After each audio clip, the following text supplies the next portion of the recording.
कि यहाँ पर वायुमंडल का सामान्य परिसंचरण और उसका महासागरों पर प्रभाव किस प्रकार से होता है। जो सामान्य परिसंचरण हमने पिछली क्लास में पढ़ा बच्चों कि वायुमंडल का सामान्य परिसंचरण जो सनातन पवनें चलती है, उन सनातन पवनों के द्वारा किस प्रकार से उनका धरातल पर उपस्थिति, उनके चलायमान होना और ऊपरी वायुमंडलीय परिसंचरण किस प्रकार से उनमें पाए जाते हैं। साथ ही दाब पेटियों के साथ में उनमें किस प्रकार से संबंध पाए जाते हैं और साथ में उनमें सेल अर्थात कोष्ठ की संरचना किस प्रकार से बनती है। इन सबको हमने क्या कहा, वायुमंडल का सामान्य परिसंचरण कहा। यह सामान्य रूप से पाया जाता है। इस सामान्य परिसंचरण का महासागरों पर क्या प्रभाव पड़ता है, साथ ही इसका जलवायु पर क्या प्रभाव पड़ता है, इसको भी हम यहां पर देखेंगे। तो वायुमंडल के सामान्य परिसंचरण के संदर्भ में प्रशांत महासागर का गर्म या ठंडा होना अत्यधिक महत्वपूर्ण है। यह घटना बच्चों बहुत इंपॉर्टेंट है कि इस वायुमंडल के सामान्य परिसंचरण के पश्चात जो प्रशांत महासागर है, प्रशांत महासागर का ठंडा और गर्म होना यह बहुत महत्वपूर्ण है और यहीं से अल नीनो और ला नीनो की स्थिति देखी जाती है। बच्चों आपने सुना होगा, पढ़ा होगा अल नीनो और ला नीनो। बच्चों यहाँ पर यह किस प्रकार से कार्य करता है, इसकी हम क्रियाविधि देखेंगे। तो मध्य प्रशांत महासागर की गर्म जलधाराएं दक्षिणी अमेरिका के तट की ओर प्रवाहित होती है। ये किस कारण से होती है बच्चों? प्रचलित पवनों के कारण, यही सनातन पवनों के कारण जो मध्य प्रशांत महासागर की जो जलधाराएं हैं वो दक्षिणी अमेरिका के तट की ओर प्रभावित होती है, क्योंकि उधर से चलने वाली जो पवनें इसको एक तरफ करती है और पेरू के ठंडी धाराओं का स्थान ले लेती है। पेरू के तट पर इन गर्म धाराओं की उपस्थिति अल नीनो कहलाती है। अल नीनो का यहां पर उत्पत्ति होगी। हम बच्चों यहां पर चित्र में भी देख सकते हैं कि किस प्रकार से यहां पर जो पेरू तट है, पेरू तट पर प्रचलित पवनों के कारण, पेरू तट पर बच्चों प्रचलित पवनों के कारण यह जो जल है वो यहां पर ऑस्ट्रेलिया के समीप, ऑस्ट्रेलिया के उत्तर में आकर के इकट्ठा हो जाता है। यहाँ प्रशांत महासागर की बात चल रही है बच्चों, यहाँ पर ऑस्ट्रेलिया के समीप जाकर के इकट्ठा हो जाता है और चूंकि ये गर्म पानी है, गर्म जल है, यहां पर तापमान अधिक होगा और तापमान अधिक होने के कारण यह दाब कैसा होगा, निम्न दाब की अवस्था यहां पर देखी जाएगी। जबकि यहां से चलने वाली जो पवनें हैं, यहां पर ठंडा पानी, शीत जल उद्वेलन की स्थिति देखी जाएगी। यहां पर धारा कैसी होगी, ठंडी होगी। यह सामान्य परिघटना है। ये कैसी परिघटना है बच्चों? सामान्य परिघटना है। लेकिन किन्हीं कारणों से, अब वो कारण बच्चों क्या है, इसमें वैज्ञानिक एक मत नहीं है। कुछ वैज्ञानिक बताते हैं कि सौर कलंकों की वजह से यह अल नीनो की घटना होती है। अलग अलग वैज्ञानिकों ने इसके बारे में अलग अलग राय दी है, लेकिन फिर भी हम ये बात कहें कि किन्हीं कारणों से यदि यहां पर इसका तापमान, ये चलने वाली जो पवनें हैं वो मध्यम पड़ जाए, इस वजह से यहां तापमान में वृद्धि हो जाए, अर्थात जो यहां ठंडा जल निकल रहा था, शीत जल उद्वेलन की जो अवस्था हो रही थी वो यहां मध्यम पड़ जाए, कम पड़ जाए और इस वजह से यहां पर जो पवनें चल रही थी और यहां पर गर्म पानी इकट्ठा हो रहा था, इकट्ठा होने के साथ में यहां पर तापमान में वृद्धि हो रही थी, साथ ही एक ढलान जैसी अवस्था भी बन रही थी। इस प्रकार से ढलान जैसी स्थिति भी यहां पर बन रही थी, जो कि यहां का जल स्तर ऊंचा और यहां का जल स्तर नीचा अपेक्षाकृत रूप से पाया जाता है। ठीक है, तो यहां ढलान जैसी स्थिति भी देखी गई। चूंकि यहां से जा रहे थे पवन के द्वारा जल गति कर रहा था यहां से इधर की तरफ, तो ये क्या है, तापमान भी साथ में, गति इसके जल के साथ में तापमान में भी बढ़ोतरी देखी गई। ठीक है, अब यहां पर गर्म पानी, तापमान की वृद्धि, इसलिए यहां पर निम्न दाब की स्थिति देखी। और निम्न दाब की स्थिति में क्या होगा बच्चों, हम ये जानते हैं, निम्न दाब में वायु ऊपर की ओर उठेगी, ऊपर की ओर वायु ऊपर, धरातल से ऊपर की ओर उठेगी और ऊपर की ओर उठने के कारण एक तंत्र का निर्माण होगा। ठीक है, जिसमें दो ऊपर की ओर उठ करके विपरीत दिशाओं में वो उच्च दाब मेंटेन करती है और इस तरीके से एक तंत्रीय संरचना का निर्माण होता है। ठीक है, यदि इस सामान्य घटना में कोई समस्या आ जाए, यहां पर तापमान में वृद्धि हो और इस तापमान में वृद्धि की होने के कारण यहाँ जो गर्म पानी, तापमान में वृद्धि हो रही थी, ठीक है, यहाँ पर तापमान में इतनी ज़्यादा वृद्धि नहीं हो पाएगी, अपेक्षाकृत कम वृद्धि होगी। तो दाब कैसा बनेगा, दाब जो निम्न दाब बन रहा था यहाँ पर उसमें थोड़ी वृद्धि देखने मिलेगी। तो यदि यहाँ पर निम्न दाब जो था वो थोड़ा सा भी यदि उच्च दाब में परिवर्तित हो गया तो ये पूरा तंत्र यहाँ पर विकसित नहीं हो पाएगा, इसमें समस्या हो जाएगी और यह तंत्र बच्चों यहाँ पर यह भी देखा गया है कि इस तंत्र के द्वारा समूचे पृथ्वी के जलवायु जो तंत्र है, जो मौसमी तंत्र है, उसमें परिवर्तन देखा गया है। ठीक है, तो अल नीनो घटना का मध्य प्रशांत महासागर और ऑस्ट्रेलिया के वायुदाब परिवर्तन से गहरा संबंध है। यहां पर बच्चों ये देखने वाली बात है कि यहां पर ऑस्ट्रेलिया के समीप जो वायुदाब जो परिवर्तन होगा वो अल नीनो की घटना के कारण हो। यहां पर पहले सामान्य रूप से निम्न वायुदाब था, लेकिन अल नीनो के कारण यहां पर निम्न दाब जो था वो कायम नहीं रह पाएगा, अपेक्षाकृत निम्न दाब से थोड़ा उच्च दाब हो जाएगा या ज्यादा उच्च दाब भी हो सकता है।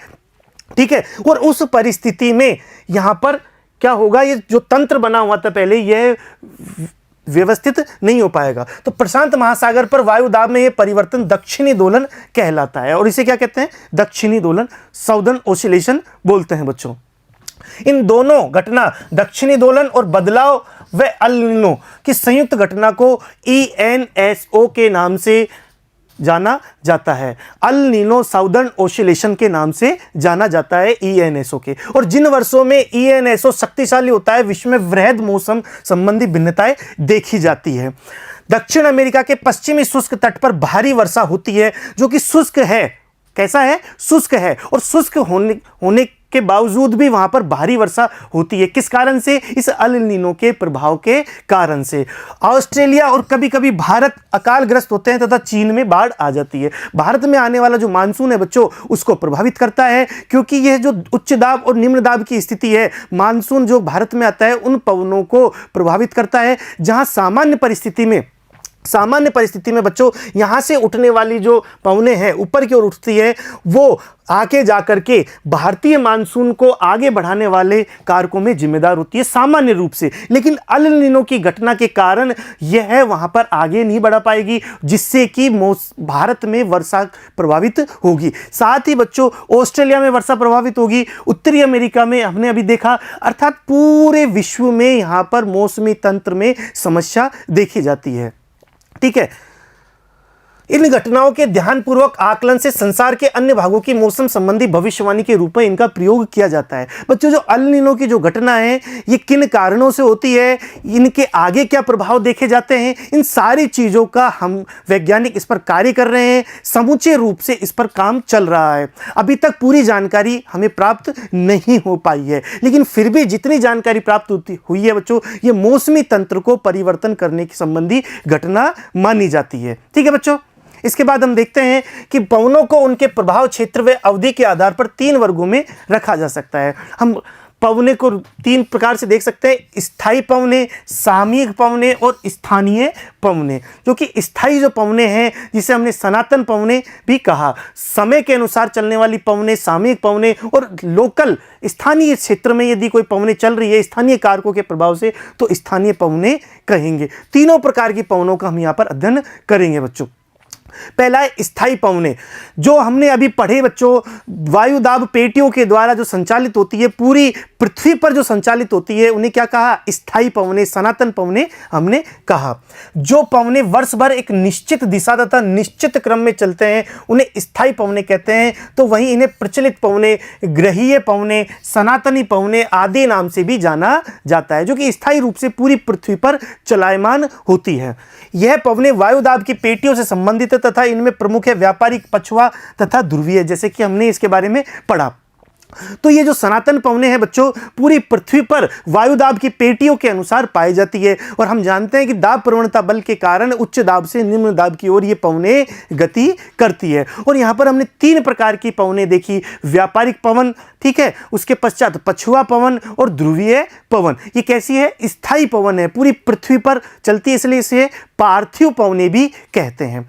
इसके बाद हम देखते हैं कि यहाँ पर चित्र के द्वारा भी हम जान सकते हैं कि यह इंटरट्रॉपिकल कन्वर्जेशन जोन है, ठीक है, जिसे हमने ITCZ कहा। इसमें व्यापारिक पवनें आकर के मिलती है और फिर ये ऊपर उठती हैं। ऊपर उठने के बाद प्रति व्यापारिक पवनों के रूप में चल करके वापस यहाँ पर गिर जाती है, उपोष्ण कटिबंधीय उच्च दाब के रूप में यहाँ पर गिर जाती है। गिरने के बाद एक हिस्सा इसका विषुवत रेखा की ओर, एक हिस्सा इसका ध्रुव क्षेत्रों की ओर चला जाता है धरातल पर, और वापस आकर के जब ध्रुवीय पवनें यहाँ पर आकर के मिलती है तो यहाँ पर वाताग्र की स्थिति बनती है और वापस उठती है, और इस प्रकार से चक्र चलता रहता है, जो कि हमने सैल या फिर कोष्ठ के द्वारा यहाँ पर हम समझ पाए थे। और 3 प्रकार की पवनें हमें धरातल पर प्राप्त होती है, ये व्यापारिक पवनें, ये पछुआ पवनें और यहाँ पर ये ध्रुवीय पवनें। ठीक है बच्चों, इसी प्रकार से दक्षिणी गोलार्ध में ये व्यापारिक पवनें, ये पछुआ पवनें और ये यहाँ पर ध्रुवीय पवनें हमें प्राप्त होती है।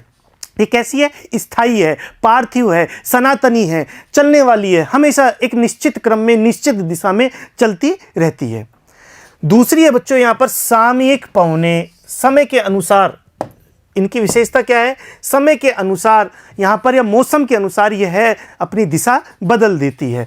जिन हवाओं की दिशा में मौसम अथवा समय के अनुसार परिवर्तन होता है उन्हें सामयिक पवनें कहते हैं, जिनमें निम्न प्रकार की पवनें सम्मिलित की जाती है। कौन सी पवनें सम्मिलित की जाती है? मानसूनी पवनें, स्थल समीर तथा सागर समीर, पर्वत समीर तथा घाटी समीर। इनकी विशेषता क्या है बच्चों? कि एक समय के पश्चात इनमें परिवर्तन देखने को मिलता है, उनकी दिशा परिवर्तित हो जाती है। और किस तरीके से इनमें परिवर्तन देखने को मिलता है यहाँ पर हमें देखना है। मानसूनी पवनें, मानसूनी पवनों के बारे में बच्चों हम जानते हैं, साथ ही जो हमारी दूसरी पुस्तक है भारत भौतिक पर्यावरण, वहाँ पर भी बच्चों हम विस्तार से इसका अध्ययन करेंगे। अब इसकी जो दिशा होती है बच्चों, गर्मियों के पश्चात ये जो चलती है मानसूनी पवनें, ये भारत में या भारतीय क्षेत्र में, इसके समीपवर्ती क्षेत्रों में दक्षिण पश्चिम दिशा से चलती है, दक्षिण पश्चिम दिशा से इस तरफ से चलती है। और वहीं सर्दियों में यह जाने वाला मौसम है, दक्षिण पश्चिम मानसून की ऋतु कहलाती है, लेकिन सर्दियों में वापस लौटते हुए जो मानसून है उत्तर पूर्वी मानसून के रूप में हमें इस प्रकार से प्राप्त होता है। अर्थात एक ही साल में 2 विपरीत दिशाओं में यह चलती है और मानसूनी पवनें कहलाती है। और भारत में इनकी बहुत ज़्यादा इंपॉर्टेंस है, क्योंकि इन्हीं के द्वारा भारत में वर्षा होती है, भारत और उसके समीपवर्ती क्षेत्रों में, चाहे दक्षिण एशिया हो या फिर दक्षिण पूर्वी एशिया हो। तो इस समय के साथ में इनमें बदलाव देखने को मिला, मानसूनी पवनें इन्हें कहते हैं। दूसरी है बच्चों स्थल समीर और सागर समीर। स्थल समीर बच्चों जहां से पवनें आ रही है, मैंने पहले भी बताया था बच्चों आपको कि इन पवनों का जो नामकरण किया जाता है जहां से आ रही है उसके नाम के आधार पर ही इनका नामकरण किया जा रहा है। तो नाम से पता चल रहा है स्थल समीर स्थल से समुद्र की ओर आ रही है, और सागर समीर सागर से स्थल की ओर आ रही है। और दिन और रात में बच्चों, दिन और रात में चमक, सूर्य के सीधा चमकने के पश्चात यहाँ पर तापमान में भिन्नता देखी जाती है, क्योंकि जल के अंदर समकारी प्रभाव देखे जाते हैं, अर्थात ये देरी से ठंडा होता है और देरी से ही गर्म होता है। जबकि स्थल जो भाग है इसमें विषमकारी प्रभाव देखे जाते हैं, अर्थात ये जल्दी ठंडा होता है और जल्दी ही गर्म होता है। और इन कारणों से यहाँ पर इन दोनों पवनें चलती है। उसी प्रकार से पर्वत समीर और घाटी समीर, यहाँ पर भी इसी प्रकार की स्थिति देखी जाती है दिन और रात के अंदर। मतलब दिन में बच्चों यहाँ पर जो सूर्य सीधा चमकेगा वो घाटी पर सीधा चमकेगा, उसी प्रकार से रात्रि में इसके विपरीत अवस्था देखी जाती है। और घाटी समीर में घाटी से पवन चलती है ढाल की ओर, और पर्वत समीर में ढालों से घाटी की ओर पवन चलेगी। तो इस प्रकार से इनकी दिशाओं में व्युत्क्रमण देखे जाते हैं सामयिक पवनों के रूप में। तीसरा है बच्चों स्थानीय पवनें, जो हवाएं किसी स्थान विशेष के तापमान और वायु दाब के अनुसार केवल क्षेत्रीय ही चले के अंतर के कारण चलती है, उन्हें स्थानीय पवनें कहते हैं। कि इनमें केवल बच्चों स्थानीय रूप से लोकल क्षेत्र के हिसाब से यहाँ पर परिवर्तन देखने को मिलता है, इसलिए यहाँ पर स्थानीय पवनें चलती है। ये पवनें वहाँ चलने वाली प्रचलित पवनों के अनुरूप गर्म, ठंडी, बर्फ से भरी, धूल से युक्त आदि कई प्रकार की हो सकती है। और प्रभावित क्षेत्रों में ये लाभकारी अथवा हानिकारक प्रभाव डालती है, कि जिस प्रकार से कहाँ पर जा रही है, कैसी है, ठंडी है या गर्म है, धूल भरी है या फिर बर्फ से युक्त है, आदि चीज़ें यहाँ पर स्थानीय प्रभाव के कारण ही देखने को मिलती है। मुख्य स्थानीय पवनों में chinook, foehn, bora, sirocco, harmattan, khamsin, mistral, blizzard, brickfielder, willy willy, ये बहुत सारी पवनें जो कि स्थानीय रूप के नाम से जाने जाती है। कुछ यहाँ पर ठंडी पवनें हैं, कुछ यहाँ पर गर्म पवनें होती है। अब बच्चों ये देखते हैं कि यदि गर्म वाले स्थान से आ रही है किसी ठंडे स्थान में तो गर्म पवनें कहलाएगी, और इसके विपरीत ठंडे स्थान से आ रही है तो ठंडी पवनें कहलाएगी। और इन्हीं के आधार पर स्थानीय क्षेत्रों में, अलग अलग क्षेत्रों में जहाँ पर ये चलती है, स्थानीय क्षेत्रों में भी प्रभावित होते हैं। अब मौसमी पवनों के बारे में हम देखते हैं कि पवनों के प्रवाह के प्रारूप में विभिन्न मौसमों में बदलाव आता है, जैसे कि हमने भी देखा। यह बदलाव अत्यधिक तापन, पवन, वायुदाब, पट्टियों के विस्थापन आदि के कारण होता है। ऐसे विस्थापन का सबसे अधिक स्पष्ट प्रभाव विशेषकर दक्षिण पूर्व एशिया में मानसून पवनों के बदलाव में देखा जा सकता है। स्पष्ट रूप से यदि हम बात करें तो मानसून जो पवने हैं वह यहाँ पर स्पष्ट रूप से हम देख सकते हैं। सामान्य परिसंचरण प्रणाली से भिन्न अन्य स्थानीय विसंगतियां यहाँ पर नीचे वर्णित है कि कौन कौन सी यहाँ पर विसंगतियां देखने को मिलती है। तो हम पहला भाग है बच्चों समुद्र समीर। समुद्र समीर नाम से पता चल रहा है समुद्र से आने वाली समीर या समुद्र से आने वाली पवने। अब बच्चों यहाँ पर ये देखने वाली बात है कि चित्र में भी दिया हुआ है कि दो स्थान है, अर्थात एक जलीय स्थान है और एक स्थल भाग है। तो जल भाग और थल भाग, ठीक है। अब बच्चों हम जानते हैं कि दिन में सूर्य चमकता है और रात्र में नहीं चमकता, अर्थात दिन के समय जब सूर्य सीधा चमक रहा है, यहां पर सूर्य की स्थिति हम देख रहे हैं, सूर्य यहां पर सीधा हमें प्राप्त हो रहा है, अर्थात दिन का समय है। तो कैसा है, दिन हो रहा है, ठीक है, दिन हो रहा है। अब दिन में क्या होगा, जो स्थल भाग है, जो थल भाग है, वो चूंकि जल्दी गर्म होता है और जल्दी ठंडा होता है, इसलिए यह भाग जो होगा वो गर्म होगा और अपेक्षाकृत इसके जल भाग के।